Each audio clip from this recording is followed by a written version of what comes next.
اللہ الرحمن الرحیم۔ السلام علیکم خواتین و حضرات، آج تیسرا دن ہو گیا ہے کہ سعد اللہ بلوچ صاحب ممبر قومی اسمبلی لاپتہ ہیں۔ پہلے ان کی بیوی کو، ان کی بیٹی کو اور گھر والوں کو اٹھایا گیا تھا خفیہ ایجنسیوں نے، یہ نہیں معلوم کہ کون سی ایجنسی تھی، وہ ISI ہو سکتی ہے، ملٹری انٹیلیجنس ہو سکتی ہے، فیلڈ انٹیلیجنس یونٹ کے لوگ ہو سکتے ہیں، انٹیلیجنس بیورو کے لوگ ہو سکتے ہیں، یا پھر اسپیشل برانچ کے لوگ ہو سکتے ہیں۔ پر جس نے بھی اٹھایا، جس خفیہ ایجنسی نے اٹھایا، نہایت ہی گھٹیا حرکت کی ہے، نہایت ہی بزدلانہ حرکت کی ہے۔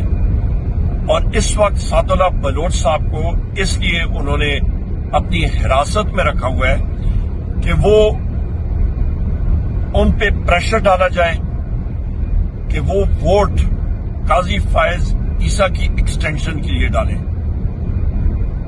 جناب سعد اللہ بلوچ صاحب ایک بہادر شخص ہیں اور انہوں نے شروع سے ہی کہا ہے کہ میں کسی صورت نہیں ٹوٹوں گا، میں صحیح سپاہی ہوں وزیر اعظم عمران خان کا۔ ہم لوگ سلام پیش کرتے ہیں سعد اللہ بلوچ صاحب کو، اور میں ڈیمانڈ کرتا ہوں ویسے as a leader of the opposition ان ساری ایجنسیوں کو، ان کے ڈائریکٹر جنرلز کو کہ فی الفور آزاد کریں سعد اللہ بلوچ صاحب کو۔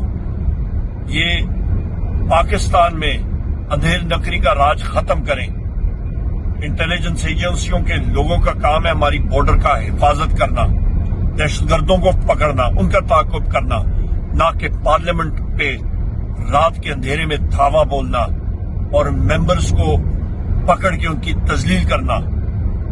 آپ نے بہت نقصان پہنچا دیا ہے پاکستان کی جمہوریت کو۔ ان انٹیلیجنس ایجنسیوں نے ملک کی جڑیں اور ملک کی بنیادیں ہلا کے رکھ دی ہیں۔